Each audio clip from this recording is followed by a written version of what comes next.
Pooja is a 6.5-year-old girl who came to us recently at SRCC Children's Hospital managed by Narayana Health, and we treated her. So she is a child of tetralogy of Fallot, and this is a heart condition which is commonly known as blue baby syndrome, where children turn blue, and along with that they have breathlessness, they have decreased exercise tolerance, and they are not able to play games, they get tired very easily. Some of the severe cases also start fainting because not enough oxygen is going into their body. मेरा ग्राम village हुआ Bajitpur, post Lagma, जिला सीतामढ़ी। रामधार राउत नाम है मेरा। बच्चे मेरा शुरू से ही उल्टी, खांसी, बुखार होता था। हर समय इसको बुखार, उल्टी का दवाई हर घंटे घंटे चलाते थे और इतना नीला पड़ गया तो हम लोग खुद घबराते थे। बच्चे मेरा जितना घंटा, जितना मिनट बीतता था उतना मेरा बच्चा नीला पड़ते जाता था। और उल्टी तो हमेशा इसका जो भी खाती थी, पानी पीती थी, सब भी उल्टी कर रही थी। ये लोग कहा कि जब तक 10 किलो का वज़न नहीं होगा तब तक ऑपरेशन नहीं होगा। इस कारण हम लोग बैठ गए। 2019 में अगस्त में मेरे लड़की, छोटी लड़की भतीजी बोली कि से पापा से इसको नहीं दिखलाओगे हम तो बच्चा नहीं बचेगा, ये नीला पड़ रहा है। हम उस समय अपने पत्नी को और सारू को भेजे पटना। यहाँ इस बच्चे का ऑपरेशन नहीं होगा, आप रायपुर ले जाइए छत्तीसगढ़। वहाँ हम गए, बच्चे को देखा। देखने के बाद में वो 2021 के टाइम दे दिया। बच्चा मेरा नीला पड़ रहा था। वहाँ से फिर हम लोग रिटर्न आ गए। जब ऑपरेशन नहीं वहाँ हुआ था रिटर्न आ गए। रिटर्न आने के बाद में खार साई संजीवनी हार्ट हॉस्पिटल है, वहाँ बात किए तो डॉक्टर साहब कहा कि आप रिपोर्ट लेकर आइए। तो हम रिपोर्ट लेकर गए तो कहा ठीक है आप बच्चे को बुलाइए। तो इसको MRCT स्कैन कराया बाडिया हॉस्पिटल से। तो बच्चे मंगलवार को सीरियस हो गए, एकदम सीरियस। मतलब वहाँ से लेकर भागे कैम में आया तो डॉक्टर साहब कहा इसको तो ऑपरेशन ही है, मुझे यहाँ टाइम लग जाएगा आपको। वहाँ पर बच्चे को ग्लूकोज चढ़ा। चढ़ने के बाद में बच्चे का खांसी शुरू था, वो नहीं बंद हुआ, उल्टी बंद नहीं हुआ। हम वहाँ से डिस्चार्ज करवा लिए। फिर लेकर हम आ गए कपरेट में अपने जीजा के पास। 18 तारीख को बच्चे को उल्टी शुरू हो गया। हम फिर जहाँ से काम करते थे बसई, वहाँ से भागे आए यहाँ। तो बच्चे को बुखार ज़्यादा था। फिर बम्बई हॉस्पिटल के पास वो इंजेक्शन मिला, लेकर गए हम।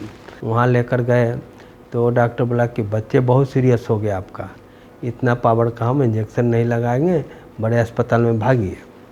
वहाँ से लेके हम यहाँ हिंदुजा हॉस्पिटल में गए। वो डॉक्टर हमको SRCC चाइल्ड हॉस्पिटल लेकर जाओ जल्दी से। Unfortunately for Pooja, they were in a place where there's not much of medical services available, and they weren't guided properly, which is why they did not seek treatment at a proper cardiac center for many years. And over the last 5 years, she was getting very sick. She stopped going to school. She would get these episodes of severe breathlessness known as cyanotic spells, where she would feel very short of breath and turn very blue. And during one of these episodes of cyanotic spells, one of our pediatricians, Dr. Paresh Desai, saw them, and he immediately referred Pooja to us. So we saw Pooja in a very sick state. When she came to us, her oxygen level was only 20%, and she was not responding to our first line medications, what we give to control this cyanotic spell. So we gave her a few medications, we gave her oxygen, we gave her IV fluids, but she wasn't responding. I was called to this patient, Pooja Raut, in emergency room in our hospital. She was case of a tetralogy of Fallot, and who had presented to us very severely cyanotic and in very blue condition.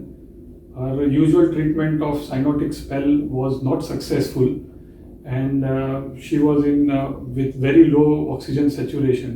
As soon as I saw the patient, it was very clear that patient was going to require emergency surgery. We contacted the blood bank and we could arrange the blood within 2 hours. Meanwhile, we explained the problem to the parents and the family, and they agreed for the emergency surgery. Within 2 hours, we were able to take this patient to the operating room. The surgery took about 3.5 to 4 hours. Surgery went very well. After the surgery also, she did really well. She was extubated, her breathing tube in fact was removed within 2 days. She stayed in ICU for 5 days, and later on she was transferred to the ward and she was discharged in 10 days time. She did come for follow-up after a couple of months, and she was as like any other normal girl. और जब से operation हुआ है आज 10 दिन हो गया ना, 10 दिन में हमारा बच्चा एकदम साफ सुथरा है, एकदम न उल्टी की है न कुछ, खांसी थोड़ा बहुत अभी चलेगा, डॉक्टर साहब बोले हैं धीरे धीरे घाव जख्म सूखेगा वैसे वैसे खांसी बंद हो जाएगा। हमको बच्चे ठीक है, खाते हैं, बहुत खुश हैं हम। यहाँ हर सुविधा हमारे बच्चों को मिला है, हम लोग को मिला है, कोई परेशानी ऐसा नहीं। हम इंडिया के अंदर में ऐसे ऐसे जगह पर बच्चे को लेकर गए हैं, जैसा इस अस्पताल की सुविधा है, हर फैसिलिटी है, कहीं पर नहीं है। इस जगह हमारे बच्चे भी खुश हैं, हम लोग भी खुश हैं। इस जगह से हम लोग को बहुत अच्छा फैसिलिटी मिला है, बच्चे को मेरा जान बच गया। बहुत बहुत इस अस्पताल को बधाई हम दे रहे हैं, धन्यवाद कहना चाहते हैं। Ideally speaking, this disease should be treated between 6 months to 1 year of age. And the results nowadays are extremely good in cardiac centers such as ours. We have over 98% success, and it's a good surgery with good long-term outcomes.